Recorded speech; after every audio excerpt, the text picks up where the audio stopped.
आज मध्यरात्रि यानी 8 नवंबर 2016 की रात्रि को 12 बजे से वर्तमान में जारी 500 रुपए और 1000 रुपए के करेंसी नोट लीगल टेंडर नहीं रहेंगे, यानी ये मुद्राएं कानूनन अमान्य होगी। 500 और 1000 रुपये के पुरानी नोटों के जरिए लेन देन की व्यवस्था आज मध्यरात्रि से उपलब्ध नहीं होगी।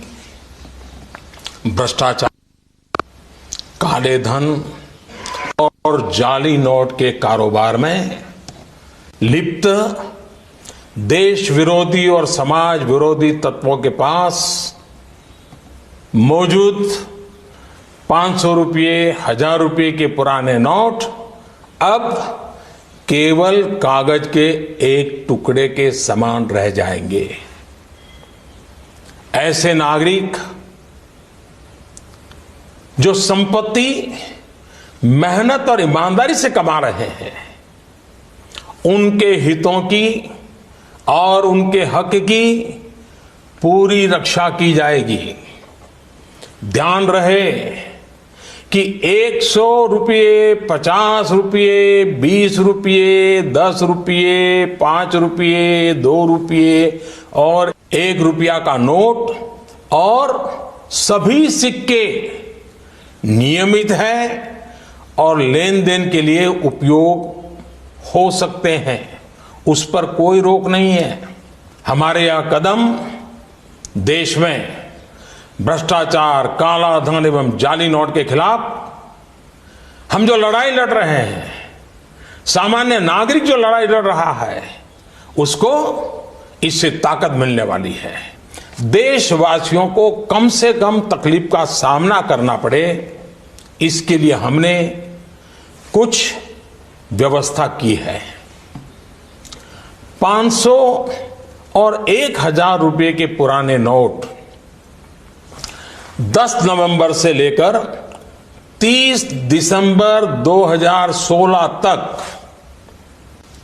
आप अपने बैंक या डाकघर, पोस्ट ऑफिस के खाते में बिना किसी सीमा के जमा करवा सकते हैं। आपके पास लगभग 50 दिनों का समय है, अतः नोट जमा करने के लिए आपको अफरा तफरी करने की कोई आवश्यकता नहीं है। आपकी धनराशि आप ही की रहेगी। हम दुनिया के सामने सीना तान के खड़ा हो जाए। भाइयों और बहनों, पिछले 4-4.25 साल में हमारी सरकार ने देश के गरीबों, देश के पिछड़ों और हमारे पिछड़े इलाकों को बैंकिंग सेवाओं से जोड़ने में पूरा जोर लगा दिया है। जनधन योजना की वजह से ओडिशा में भी 1,30,00,000 गरीबों के बैंक खाते खुल चुके हैं। केंद्र सरकार की तमाम योजनाओं का पैसा अब इन खातों में सीधे ट्रांसफर किया जा रहा है। साथियों, आपको याद होगा और उड़ीसा वालों को ज्यादा याद रहना चाहिए, हमारे देश में एक प्रधानमंत्री थे, उन्होंने एक बार कहा था कि दिल्ली से 1 रुपया भेजते हैं तो सिर्फ 15 पैसा गरीब तक पहुंच जाता है। ये बीच में कौन बिचौलिए थे जो रुपया घिस घिस करके 1 रुपये का 15 पैसा कर देते थे? उन्हें बीमारी क्या थी उसका तो पता चला, लेकिन उस बीमारी से देश को कैसे बचाया जा सके, इसके लिए न उनमें कोई दम था, न संकल्प शक्ति थी, न विजन था, न सामर्थ्य था। वो चोरी का सिलसिला चलता रहा। अब हमारी सरकार ये सुनिश्चित कर रही है कि जो पैसा दिल्ली से भेजा जाए वो 100% पूरा का पूरा गरीब के बैंक के खाते में सीधा जमा हो जाए, बीच में कोई बिचौलिया ना हो। हमारे काम करने का तरीका है, और ये तरीका इसलिए है कि हमारी नीति स्पष्ट है, हमारी नीयत साफ है।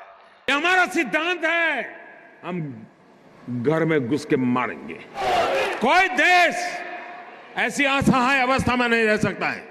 भाइयों बहनों, मैं आज आपको कहना चाहता हूं, I dream of a digital India where high speed digital highways unite the nation. I dream of a digital India where 1.2 billion connected Indians drive innovation. I dream of a digital India where knowledge is strength and empowers the people.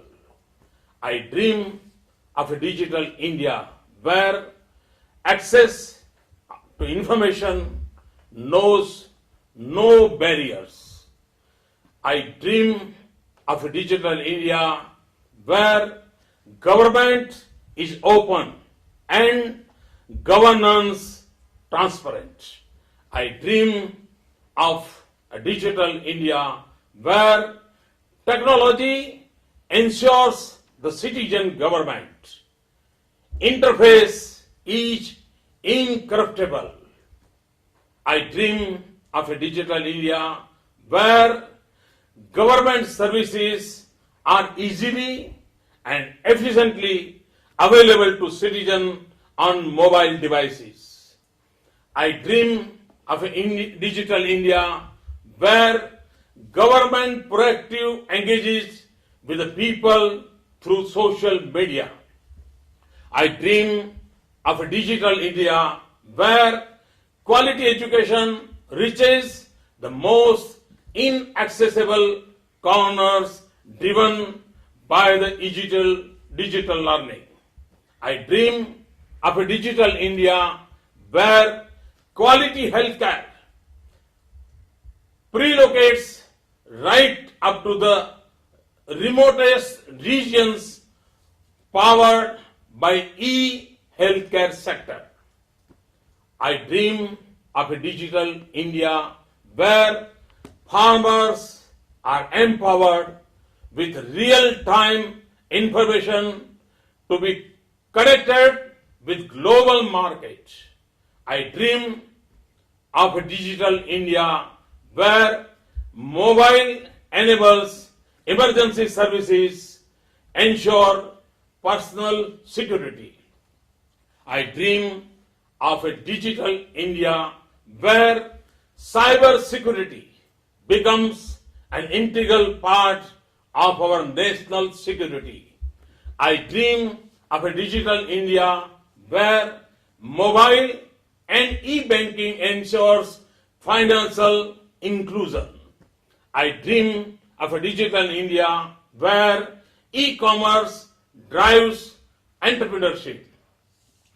Digital India where the world looks to India for the next big idea. I dream of a digital India where the citizen is an empowered citizen. Netizen is also a empowered citizen. भाइयों बहनों, एक गरीब माँ जब लकड़ी के चूल्हे से खाना पकाती है तो वैज्ञानिकों का कहना है कि एक गरीब माँ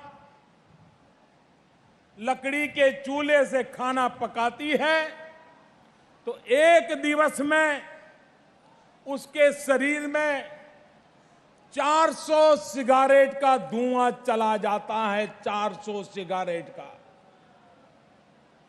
बच्चे घर में होते हैं और इसलिए उनको भी धुएं में ही गुजारा करना पड़ता है। खाना भी खाते हैं तो धुआं ही धुआं होता है, आंख से पानी निकलता है और वो खाना खाता है। मैंने तो ये सारी हाल बचपन में मैं जी चुका हूं। मैं जिस घर में पैदा हुआ, बहुत ही छोटा एक गलियारी जैसा मेरा घर था, कोई खिड़की नहीं थी, आने जाने का सिर्फ एक दरवाजा था और मां लकड़ी का चूल्हा जला करके खाना पकाती थी। कभी कभी तो धुआं इतना होता था कि मां खाना परोस रही हो लेकिन हम मां को देख नहीं पाते थे। ऐसे धुएं में बचपन में खाना खाते थे और इसलिए मैं उन माताओं की पीड़ा को, उन बच्चों की पीड़ा को भली भांति अनुभव करके आया हूं, उस पीड़ा को जी करके आया हूं और इसलिए मुझे मेरी इन गरीब माताओं को इस कष्टदायक जिंदगी से मुक्ति दिलानी है और इसलिए 5 करोड़ परिवारों में रसोई गैस देने का हमने उपक्रम किया है। भाइयों बहनों, आज लकड़ी के कारण जो खर्चा होता है, इस रसोई गैस से खर्चा भी कम होने वाला है। आज उसकी तबीयत कोई बर्बादी होती है, उसकी तबीयत भी ठीक रहेगी। आज लकड़ी लाना, चूल्हा जलाने में टाइम जाता है, उस गरीब मां का टाइम भी बच जाएगा। उसको अगर मजदूरी करनी है, सब्जी बेचनी है, तो वो आराम से कर सकती है। भाइयों बहनों, हमारी कोशिश ये है और इतना ही नहीं, ये जो गैस की सब्सिडी दी जाएगी वो भी उन महिलाओं के नाम दी जाएगी। उनका जो प्रधानमंत्री जन धन अकाउंट है उसी में सब्सिडी जमा होगी ताकि वो पैसे किसी और के हाथ न लग जाए, उस मां के हाथ में ही पैसे लग जाए, ये भी व्यवस्था करें। ये एनवायरनमेंट के लिए भी हमारा एक बहुत बड़ा इनिशिएटिव है और इसलिए मेरे भाइयों बहनों, हजारों करोड़ रुपया का खर्चा सरकार को लगने वाला है। कहां एमपी की 25 रसोई गैस की टिकट और कहां 5 करोड़ परिवारों में रसोई गैस पहुंचाने का अभियान। यह फर्क होता है सरकार में।